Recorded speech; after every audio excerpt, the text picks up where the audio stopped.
Oh, okay. 2, 3, 1. Hi, everybody. Tim Hughes here. I'm the CEO and co-founder of DLA Ignite. With me today, I've got Matthew Egan, and we're going to be talking about his new book.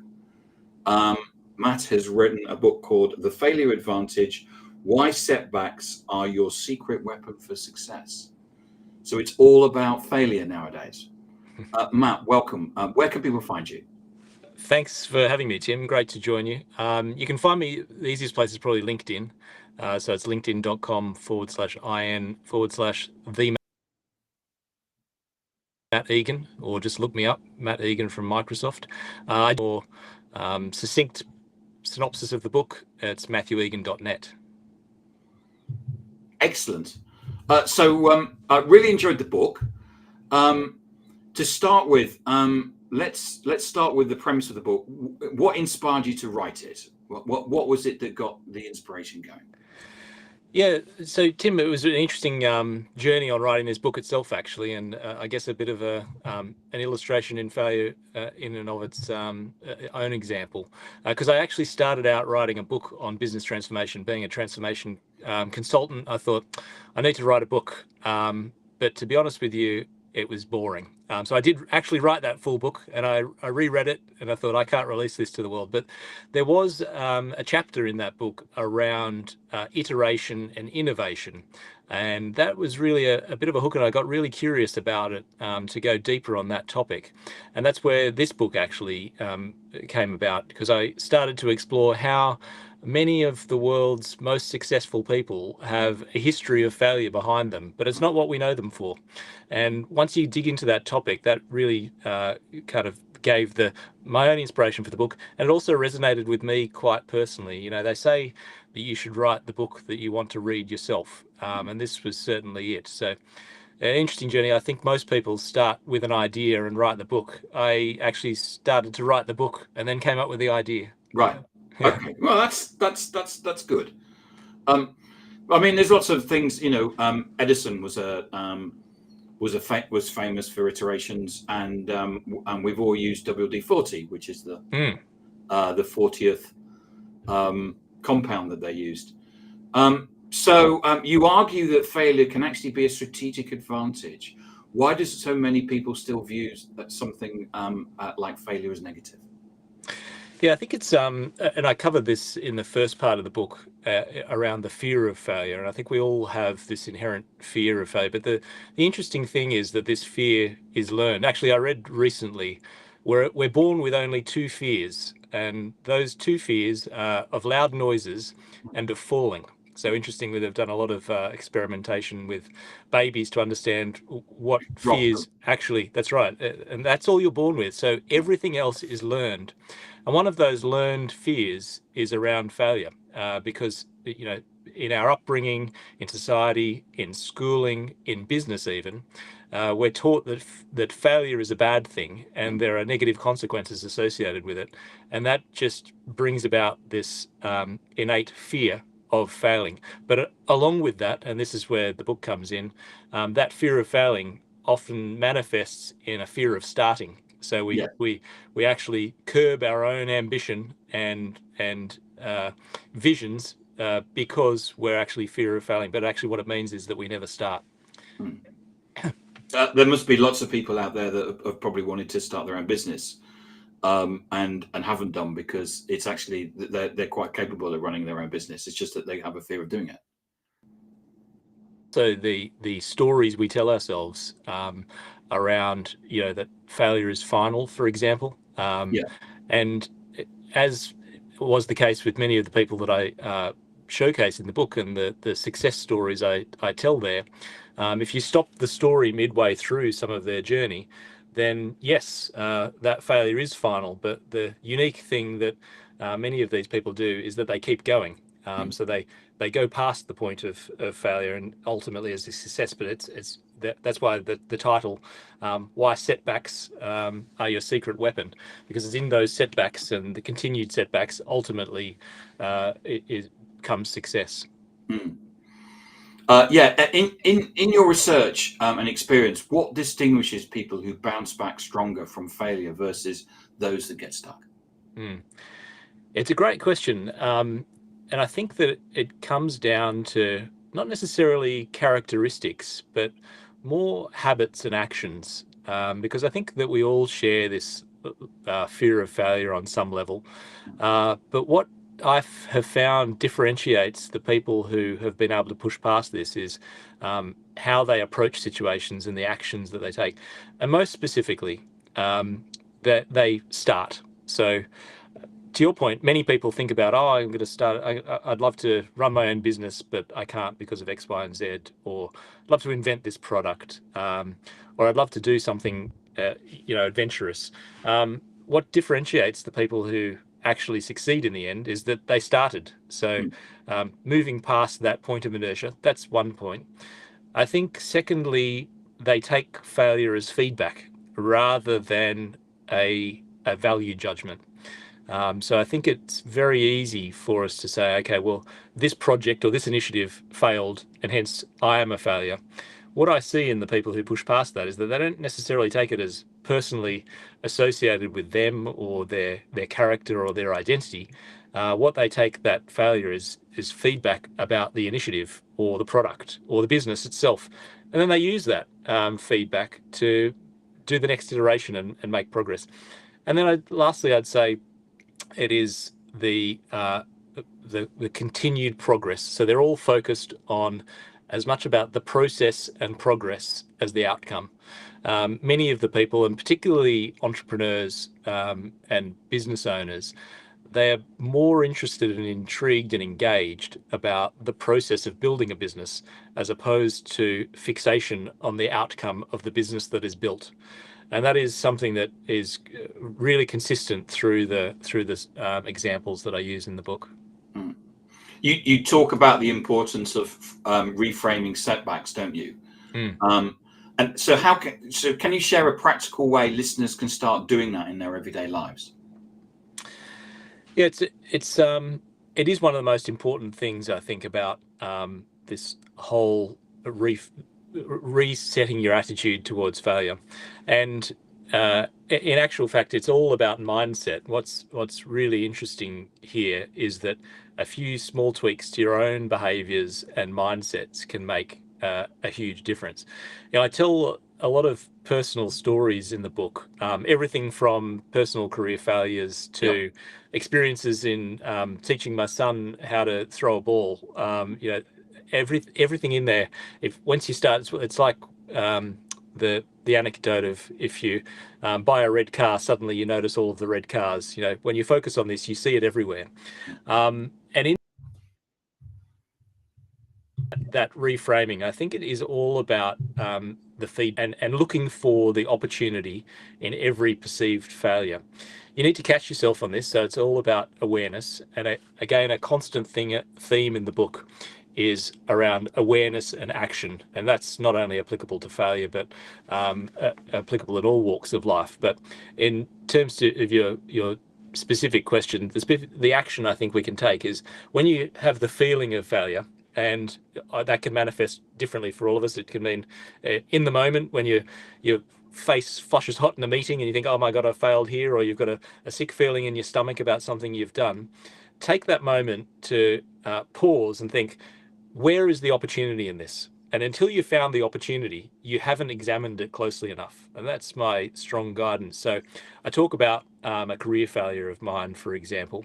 And the failure actually was perhaps walking away as opposed to the issue in and of itself. What I regret most is perhaps not seeing it as feedback and taking action to change my behavior and improve going forwards. So looking for the opportunity in every setback until you find it. And that will be, oh, I could have changed this way I approached the issue. I could have got this additional piece of data. Here's something I'll do next time. Once you've found that, then you've gained something out of that failure. And I think repeatedly doing that, you then become habituated to every single failure that happens. It's feedback. You move on and you get better. Yeah, I think I read the book and I know about and I've seen people in that similar sort of situation, and I've seen people take it differently. And I know you talk about it in the book that that you kind of like lashed out. And there's there's different ways of doing it, and I one of the great things about the book, Matt, is actually the anecdotes that you put in, and you're very generous at talking about your failures, which is good. What are some of the common failure myths that are holding people back? Yeah, so I do cover in the book what I call 5 failure myths. I'll pick on a couple that I think are most relevant. Firstly, I've already mentioned one, that failure is final.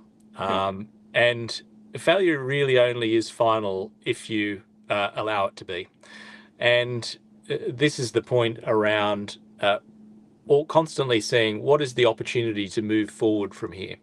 Because it's only final if you give up. Somebody told me once that the way to not fail is just to keep carrying on. Because if you never declare failure, then it never will be. Now there is some nuance around that, because if everybody went around saying, "Oh, everything's a success," then that's clearly not a. We need to maintain standards and have objective judgment. But that's one of the key elements. And I think the other one around identifying with failure. So I've mentioned this one as well, but not equating failure in the external world or activities with any sort of indictment on your identity. I think that's a myth as well, in that just because something has failed doesn't mean that I am a failure. Yeah. And that's a very common myth that we carry around. So I'd call out those ones as the key things. Or that people are looking at us and pointing and going, "You're a failure." But it's like, because actually nobody does, because they've got their own life to get on with. That's exactly right. Yeah, I mean, I don't necessarily dig into this too much in the book, but in my research, there was some interesting papers actually on what we perceive, or the attention that we perceive others are giving us versus the attention that they are actually giving. And there is a huge gap, as you won't be surprised to know, because most of us, as you say, you're more obsessed with your own life as opposed to others. So the very fact that you think that people are sitting out there judging you as a failure, they're probably not judging you at all. They may not even be thinking about you. And I think we should think of that as liberating, as opposed to, well, maybe we're not getting enough attention, but actually it creates a whole world of freedom that I think that we can all live with. Was there a defining failure in your life or career that shaped this book? I probably know the answer to this. Yeah, and I covered this in the introduction. As I mentioned in telling the story of how the book came about, it wasn't actually, I had this event and then I thought I'd write a book about it. It actually took, well, the best part of 20 years, or probably 15 years to really realize that I'd taken this failure in a way that wasn't probably ideal. But I do cover in the introduction. So I worked with PwC, and I was on the path to admission to partnership with PwC. I had spent my career to that point doing what I would say ticking all the boxes that are put out in Big Four firms. I'd worked overseas, I'd worked in various lines of business, had a great business case, I had relationships with key business decision makers, tick, tick, tick, tick, tick, and had progressed through the firm, through the various levels at the prescribed timings. It's a very structured environment. And therefore I considered it almost my right to be made partner, and I wasn't. And the feedback came, but if I'm all honest now, I didn't really listen to that feedback. I just was so obsessed with the failure. And I didn't even consciously connect the dots at the time, but I did leave the firm shortly after that, and pursued another direction in my career. And actually pursuing that direction in my career, we'll never know which is best. I'm quite happy with the direction my career has taken. But on reflection, I only realized when I was doing the research for this book, got into this realization and awareness of how we respond to events in our life, that I realized, oh my goodness, I ran away from that failure. And I kind of reflected on that. Like I say, 13 years later, realizing what I did at that time was pretty much ignore the feedback. I heard it, but didn't take it on board. One approach would have been take on that feedback, get better, try again, as many of my peers did, and I now see them having progressed down that path. So it's a well-trodden path, but I just didn't see that at the time, and it was my reaction. So I closed myself off to the feedback that was available at that point in time, and took another path. And the bit that I regret about that is not necessarily hearing the feedback for what it was, and making a very balanced and conscious choice. Was more reacting. And I think that's a great example of kind of that awareness. And what I hope to do with the book is really raise our collective awareness about it, but also as individuals to make sure that we're making the best decisions for our lives. And that's why it's potentially more than just a business book. It's hopefully resonates and gives people value in all aspects of their life. I mean, it's a great example, and as I said, you use yourself as the case study, and I think that's really important. Excuse me. You've interviewed or studied a number of successful individuals. Is there one story apart from yourself that best illustrates how failure has become a secret weapon? Yeah, as you say, there are several examples in the books. I talk about Steve Jobs' adventures. Many of us, if you're to stand back from someone like Steve Jobs' life, you think, well, he built Apple and it's a hugely successful company. But if you look at various events in his life, including him being fired from Apple the first time, and then he set up Next, this other company, which also had some commercial failures. So examining those setbacks is interesting. I talk about Abraham Lincoln as well, so some really famous people. The one that actually really, well, two that stick with me. You mentioned the WD-40 example. So I simply learned something when in doing the research for this book, that what WD-40 is water displacement number 40, Formula 40. So if they hadn't progressed past Formula 35, we wouldn't have this thing under the kitchen sink that we all use to fix everything from leaks, or from squeaky doors to remove rust, etc. So I just think about, well, the world would be without that product if somebody hadn't persisted. The other one that I quite found fascinating was Colonel Sanders, the founder of KFC, because that's also briefly mentioned in the book. But the story behind Colonel Sanders, he's a somewhat controversial figure in many ways. But what is unique about him is he persisted, and so late in life as well. So I think it was in his 60s when he finally succeeded with to launch the recipe, the famous recipe for and spread Kentucky Fried Chicken, and his restaurants took off. But there are literally thousands of attempts, and he actually documented his life quite well, in the number of people he'd asked or the number of approaches he'd made to make his recipe successful.